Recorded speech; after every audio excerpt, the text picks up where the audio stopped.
Hi everyone, it's Lady Mystic. I don't have a guest today. I've been very busy today and haven't had really a lot of time to plan a video, but I've had a request to do a video on being an empath and how to handle different aspects of that. So there's a couple things that I want to go into. First, when you're an empath, sometimes it's very hard to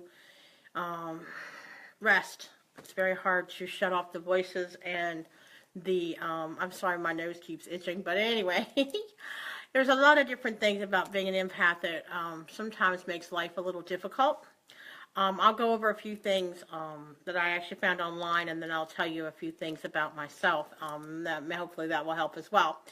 Okay, if you want to learn the secrets about being an empath and discover ways to make your life a little bit more amazing, and also how to handle different things. Okay, knowing what that means is all my life I've always seemed to be able to know things before they're going to happen, or about someone that walks in a room, or someone I'm sitting next to, or in crowded places.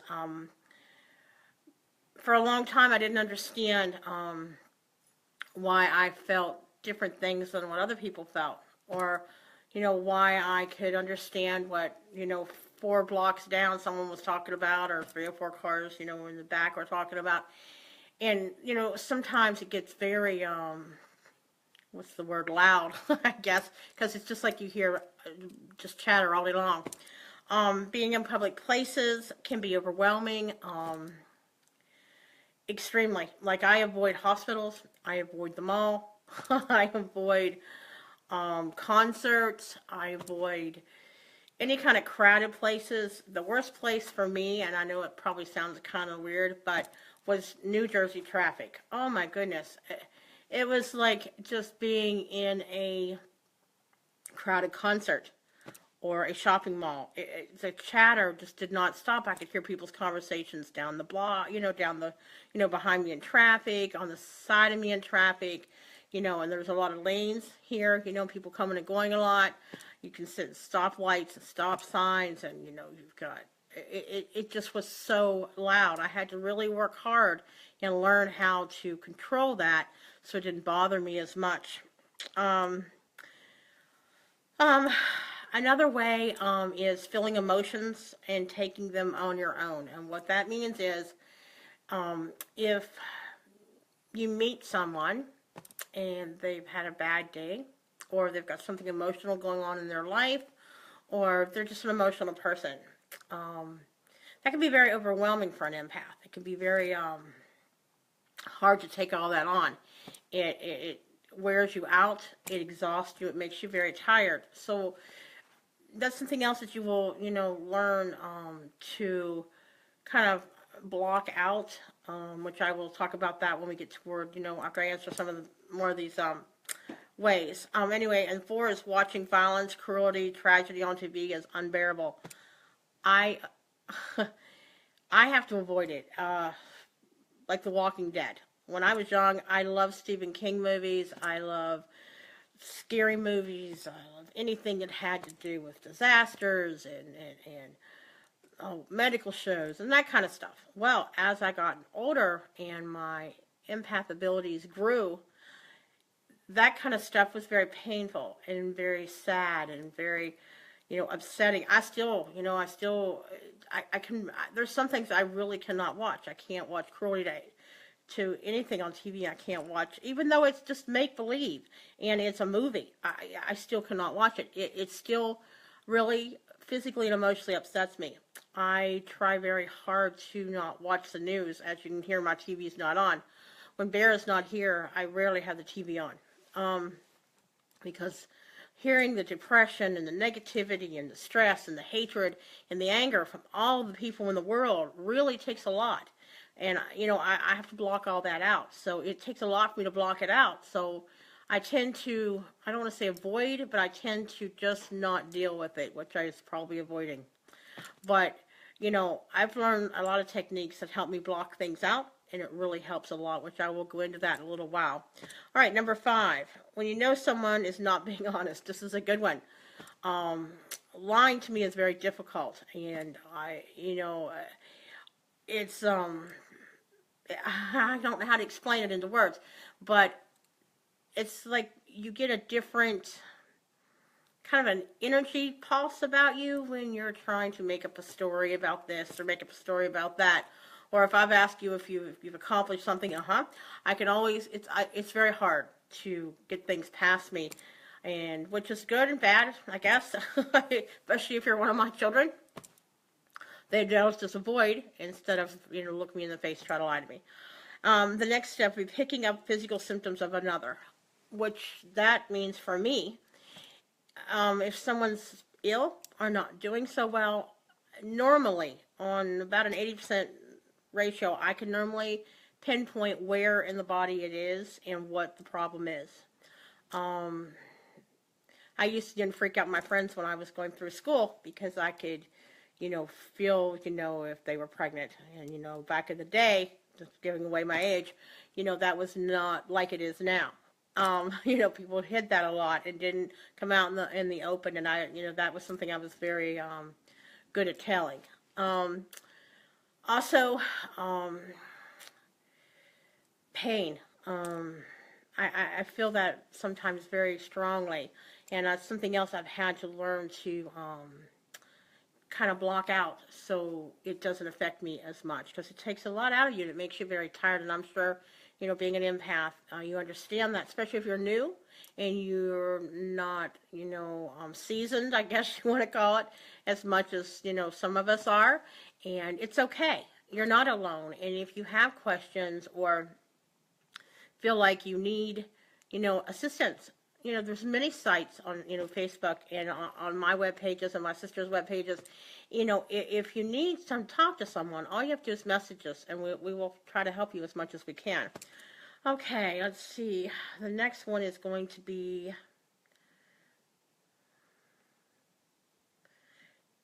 I apologize. Hang on, my computer. Sometimes I swear my mouse has a mind of its own. It does strange things. All right. Digestive disorders and lower back problems. And that's because we tend to get a little overwhelmed, I guess you could say. Stressed from other people's emotions and other people's sicknesses and things going on around them. And that's something else that you will learn about yourself, and you will learn to adapt to and learn how to fix the problem and handle it much better. It's very hard whenever you're just starting out and just learning things, but it does get better, and you can learn how to prevent things from being so overwhelming. Okay, the next thing is always looking out for the underdog. Something I've done my whole entire life, even going through school. As you all well know, I am German and I am Cherokee, and my father was a Methodist minister, and I went to Catholic high school, and, kids, and today they still, it can be very hard going through different phases in your life, and sometimes it's nice to have somebody that will look out for you. I've always been very protective, always been there to take up for someone that doesn't take up for themselves. I guess you could put it into words. If I see, a issue of an imbalance, or, someone that's crying, or I'm always trying to try to fix everything. And, people blame that on being a mother, but I did it before being a mother, so it's just something that I do. Also, others will want to offload their problems on you, even if it's a stranger. And that's because empaths are very easy to talk to, and we like to help everyone, even if it's at our cost of our health, or wearing us out or overwhelming us, because we don't see it like that. We see it more as helping everyone for everything, and we forget that you need to take that time and help yourself and learn how to balance that, because it can get very overwhelming. Okay, constant fatigue, which is what I was just talking about. It can drain you of all your energy and make you very tired, and sometimes it can even depress you because you're feeling everything, their emotions, their personalities, their frustrations, everything. So it's okay. And just remember, you're not alone. And if you need someone to talk to or whatever, contact one of us, and we would love to help you. Um, Also, addictive personalities. Um, yeah, this is one. Um, I'm very easily addicted to things, from caffeine to, whatever. But I've learned, I'm older and seasoned, I guess you could say. I've learned not to do that. I'm learned how to let go of things very easily and stick to it. But that came with my age. It's not that simple, and it's not as easy as I make it sound. Um, Drawn to healing, holistic theories and therapies, and all things metaphysical. And that has a lot to do with trying to make everyone understand, and when I see a sick person, I try to help them. If I see someone that's unbalanced or upset or crying or been through a tragedy or whatever, empaths will always, most of the time, there may be a few that don't, but will lend a shoulder or a helping hand or send out prayers or whatever the case may be, and that's okay. Just, you're not alone. And if you need something, let us know, and we'll be glad to help you. Creative. This is good for me. Y'all know I love to do crafts, and I love to make things up and write spells and make cool pictures. And doing these videos, I love being creative and doing these videos and having guests and answering questions and helping people, even when no one's watching. There's no one watching today, but it's okay, because, I'm here if you want to talk. If you don't, it's okay too. It's fine. Love of nature and animals. I love being out in nature. I love spending time around the trees and the animals and the ground, and I love watching the squirrels climb up and down the trees out here, and watching the birds in the window, or standing out and looking up in the sky and watching the birds fly around and the clouds blowing, and I love it. I absolutely love it. I love being around animals, and it's wonderful. Being an empath is amazing, but it has its downfalls as well as its amazingness. It's very drawing and tiring, and it really drains you until you learn how to balance that. Also, let's see what else we could go over. Need of solitude.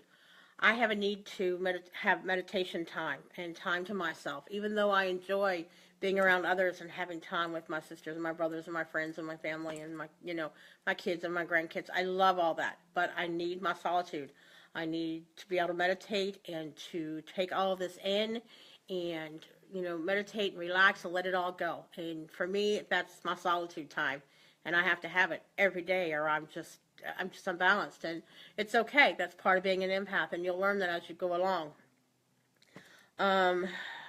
Gets bored, distracted easily if not stimulated.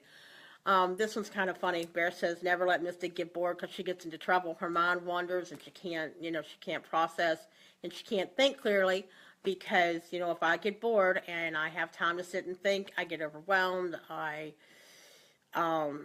worry about things like, Raven right now is over at the vets, and I'm doing everything I can to keep my mind occupied and busy so I don't have time to sit and worry about Raven being at the hospital. But it's okay. That's part of being an empath, and you'll also learn how to handle that as you go along. Always looking for the answers and knowledge. I love to learn. I learn something new every day. Even being a seasoned witch and a seasoned pagan and been doing this for, it seems like centuries and forever, I still crave something new, and I learn something new every day. I've started learning to do palm readings, and it intrigues me. It fascinates me. It's amazing. So that's going to be something else I'm learning to do. But if I see something I want to learn more, if I see something someone's doing and I haven't done that, or I don't know how to do it, if I can't, learn from watching them, I will teach myself to, and that's part of being an empath as well. We crave knowledge. We crave to learn. Um, Likes adventure, freedom, and travel. Me, my bare mystic adventures. I love to adventure. I love going places and doing things and seeing new places and meeting new people. And that's part of being an empath as well, because we like to be able to do new things and deal with things. But with that also comes being out in public and in the open. And it can be overwhelming, okay, because you're going to meet new people. And I still have hand issues. I don't touch hands. It's very rare that I will reach out and touch someone's hand or shake a hand. I'll hug first before I will touch hands. And that's because when I touch a hand, or if I get skin on skin, hands touching our arms, I start to, all those blocks I put up, man, it falls right away. So I've learned that my blocks are stronger if I don't do touching. But now that may be different for you. It may not work as well as it does with me. So you find your own way. Let's see what else we have. Let's see. Finds routine, rules, and control imprisoning. I like to do things spare the moment. You all well know that, people that know me well. I like to do things and go places and not really scheduled. I've stopped living by a clock. I used to be one of those people that was OCD, had to be on time, had to get this done and that done and everything else done. I tell you, since I moved to New Jersey, that part of being an empath, I do what I want. I go where I want. I do what I want. I live by my own clock. I find things new to do. So if you start to feel overwhelmed, get out, take a break, go for a walk, go sit under a tree, meditate, do whatever you need to do, because being an empath can be very overwhelming. Okay, that's about all I'm going to go over, the little steps there. There's one more that I will go over. It's we love to listen. And we love to let you talk and talk and talk, and we love to learn things about you and in the world and things around us. It's part of being an empath. Now, I just told you all I was going to go into a little bit about how to learn to handle the voices, learn to handle the emotions. Now, this is what works for me. This is just my opinion and my suggestions. You don't have to follow what I do. I have tried a few different things, but the best thing that works for me is I imagine almost like a black hole, in the universe, and where there's nothing. There's no color, there's no light, there's no sound, and I look either like anymore, I look at a black cloth in my head, like there's just nothing else but that. And sometimes I'll build up cinder blocks around me and color them in black, so I see nothing. I hear nothing, I feel nothing, and that protects me when I go to the vets today, or I go out to the grocery store, or I have to go, do an errand. It's going to be around a lot of people. That's what works for me. Quiet time also helps. So before you decide to leave your home, or, go out and deal with the public, learn how to block out the emotions, and then learn to control that. So only the emotions you want to feel and you are working with is the ones that you're going to learn to deal with. And that will help you being an empath and help you to be stronger and not be so overwhelmed and so exhausted and so tired and so stressed out and depressed. Whatever, being an empath is very hard. It's not as easy as it sounds, but you will learn as you move along in your path and your journey. And as I said, if you have questions or you need to talk to someone, you're not alone. There's so many of us out here, and there's more than people think, but you're not alone. And if you feel overwhelmed, please reach out and let someone help you. It's an amazing place to be an empath, and it's rewarding, and I love it. But as I said, it does have its downfalls, and you have to learn with the positive and the negatives, and you have to learn to balance. I have to say it every day. Balance. It's so important to get control of being the empath and understanding how it goes. Okay, well, I'm going to cut this. If there's something else you all want to talk about, let me know. Brightest blessings, love and light. We'll talk tomorrow.